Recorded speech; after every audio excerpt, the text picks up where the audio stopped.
nu mantak laluhur ge Ki Asnawi Caringi, Syekh Abdul Karim, Ki Abdul Halim, kabelah dina guru urang Abah Ucu ngajina sarua betul moina kitu-kitu keneh, tapi kadeleuna kesederhanaan. Lain teu kabeulian nya mobil teh, lain teu kabeulian nya baju bagus teh. Jangan naon atuh ja bakal ditinggalkeun tah boga pikiran kitu. Ieu hese teh tah boga pikiran kos kitu tah. Ya Allah ya Allah. Abuya Cidahu ti lokawamana ti baheula teh urang ka ditu teh memandang manehana teh keur salat teh ka ditu teh keur ngaji keur salat. Nah atau manehanana teh teu bisaeun cara batur, bisaeun tapi deuk naon lah nahan nafsu. Ai sieu mah lain nahan nafsu sieu mah eueuh. Jadi eueuh lain eueuh nafsuan eueuh.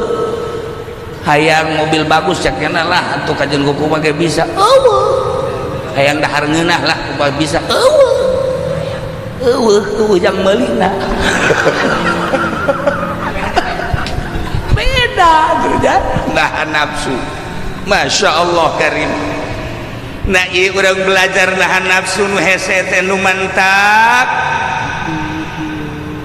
Karasa hese teh ketika urang terjun cik aing coba gahot coba ieu ngelawan nafsu kakarak saselehna kanyahoan ku diri sorangan. Allahumma shalli ala sayyidina Muhammad wa ala ali sayyidina Muhammad kama shallaita ala. Goreng hirup di dunia teh sakeudeuh, hirup di dunia teh lah ngan sakiceuk. Sakumaha nu geus dijelaskeun bahwa negeri teh aya dua, hiji negeri dunia, dua negeri akhirat. Negeri dunia fana, rusak, semu jeung melalagaan heureuy. Negeri anu hiji deui negeri anu bako yakni negeri nu kekal tetep jeung abadi. Dibandingkan dunia jeung akhirat, atuh dunia mah eueuh sabakatul hiber-hiber acan. Ja Al-Qur'an geus ngajelaskeun walal akhiratu khairul laka minal. Yakin akhirat eta leuwih bagus tibatan dunia. Geus atuh urang kuari kudu sibuk jang mengejar alam bako anu kekal. Kesibukan urang sapopoe teh kuari ieu tanya ka diri urang, lobaan sibuk urusan dunia apakah lobaan sibuk urusan akhirat? Teu kudu kukula dijelaskeun urang bae masing-masing. Urang bae masing-masing awak. Ai sia sih sebenarnya lobaan sibuk urusan dunia apa lobaan sibuk urusan akhirat? Urang tananya ka diri. Mantap. Dunia nu pang indah-indahna hirup nu pang indah-indahna mah santri. Sebab santri mah bisa nyeungseurikeun awak sorangan, bisa nyeungceurikan awak sorangan. Nu mantak loba guyon ge santri mah loba guyon lantaran santri mah bisa nyeungceurikan awak sorangan, bisa nyeungseurikeun awak sorangan, jeung bisa seuseurean sorangan. Eta santri eta indahna jadi santri, nikmatna jadi santri. Nu mantak encan sah jelema jadi santri, belah dituna jadi kiai, belah dituna jadi abuya lamun encan bisa seserian sorangan, lamun geus bisa seserian sorangan eta kakarak santri asli kiai asli. Entak ulah kaget lamun Haji Pendi seserian nyana osok seserian sorangan sarua cari sorangan seri sorangan asal kurang obat seserian sorangan ya gini mantap diajak kadir tadi ngadahar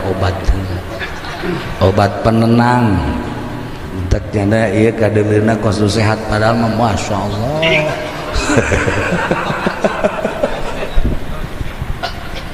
tuh ya santri mah bisa seserian yang serikeun sorangan lamun geus bisa seri yang serikeun sorangan hebat santri mah ka masjid tuluy keluar ti masjid dulu sunal ke mana cakap aya ge sendal kulit mantap ya Allah mulai kuliahna dipake benang salengkah dua lengkah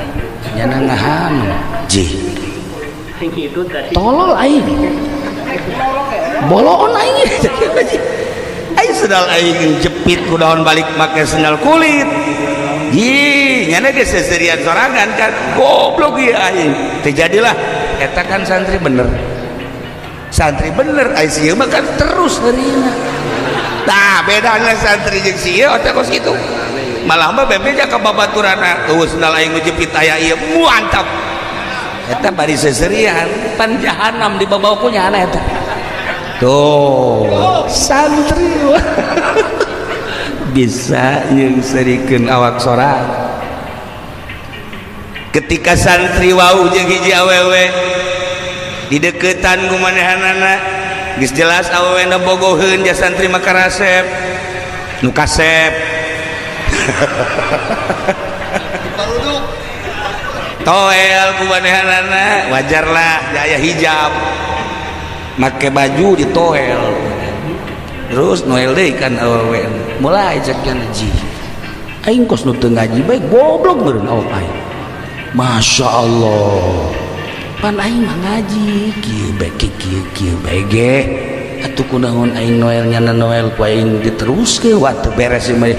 neng hampuranya nengnya lantaran kakak mah kieu ge santri ieu teh panuran can nikah kos kieu teh haram neng geus hampurannya nengnya neng balik ka ditu maju kakak mah deka pondok deui be masya Allah cakena ieu awak aing ku tolol-tolol teh seserian sorangan ya na tah eta kan santri bener tah coba sih ayo coba boro-boro nu teu daekeun ka dieu sia ka dieu ye goblok aing geus beak ka dieu melet sia jadi pelet ya teu daekeun jadi paksa eta kan ngaranna teh eling tuh bedana santri masya Allah indah dah jadi santri mantep bisa yang serikeun sorangan bisa yang cerikeun sorangan eta gambaran-gambaran anu rendah belah dituna tengah peuting yang tafakur kalau akang ngomong sih jalan santri aing mah kerja di jeung santri bego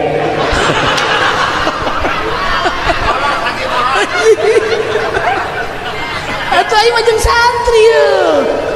ya Allah sia ge diajak aing supaya jadi santri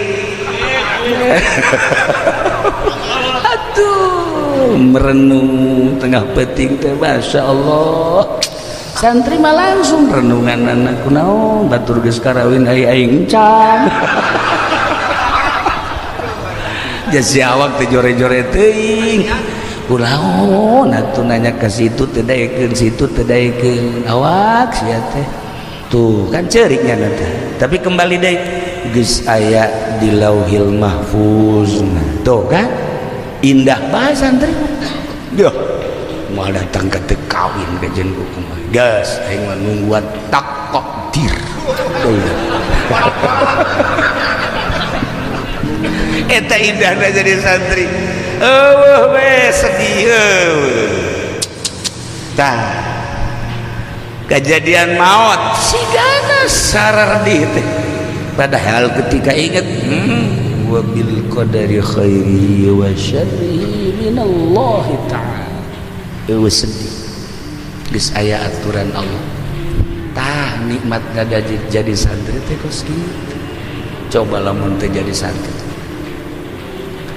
ka imah aya nu minta cai teu bisa ditanya diajar ku dulur-dulurna kunaon ieu 20 poe ka tukang ieu pamajikanana maot aju bari can bisa ditanya mas santren teu eta teh henteu cek masyaallah akibat teu mas santren kos kitu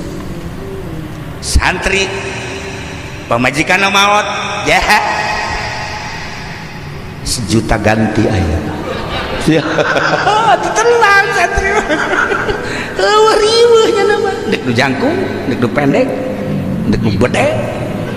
pokoknya dek nu kunyit aya batak tenang kadeleula siga nu sedih teu aya santri sebabna kembali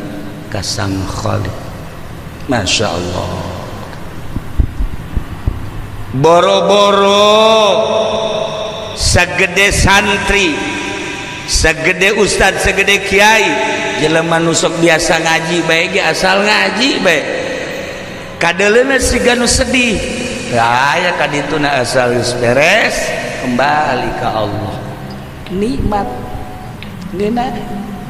tilok merontak ngahayang-hayang di luar aturan Allah tarai sakumaha Kangjeng Nabi Sulaiman alaihi salam hiji rasul hiji nabi anu moal aya tandina datang ka kiamat gagah aya di Kangjeng Nabi Sulaiman sugih aya di Kangjeng Nabi Sulaiman pinter da puguh nabi saha tandingna moal aya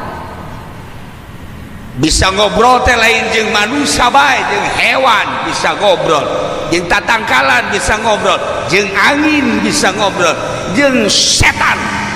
bisa ngobrol ini kehebatan Nabi Allah Sulaiman alaihissalam begitu datang waktu lebaran Kangjeng Nabi Sulaiman ngobrol jeung beo begitu ngobrol cak manuk beo teh dunungan ieu teh pan lebaran aya naon emang kula rindu jasa ka dulur-dulur kula nu di jauh minta izin be hayang mudik gak boleh pulang kampung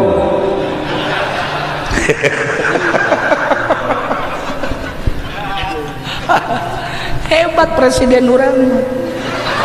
atuh mudik teu meunang pulang kampung boleh seperti eta udah sok seuri sia atuh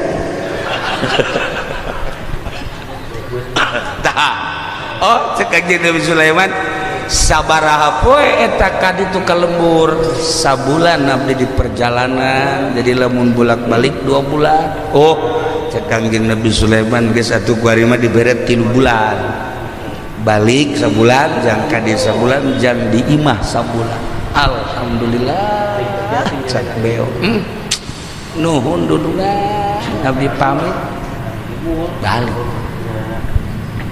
hiji manuk anu istimewa beo teh gede teh sabaraha tapi mahal hargana ieu beo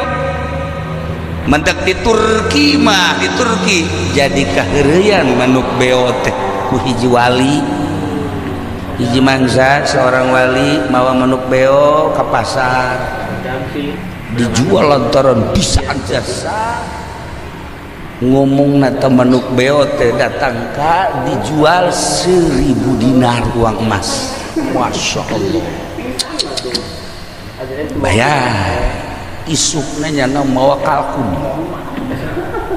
mawa koto kalkun ka pasar hayang lakuna 1000 dinar di sarua bae nu kamari meuli beo teh ka dieu teu beuli eta naon kalkun atuh kalkun mah teu hayang aing kudu 1000 pan leuwih gede ti beo leuwih gede leuwih bagus kalkun mah sorana ge atuh pan hebat asa sih murah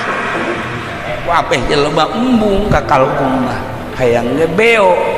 gorenganan loba kabisa beo di Nurjaya ge sakieu ge lain beo bebeoan doang lumayan kan ya ai maling buntut-buntut bae mah bisa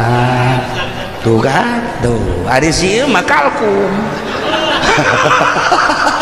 atuh deuk sanu meuli coba aya atuh kan boro-boro dijual dibikin ge ka urang Cisoka cak urang Cisoka teu hanai aing mah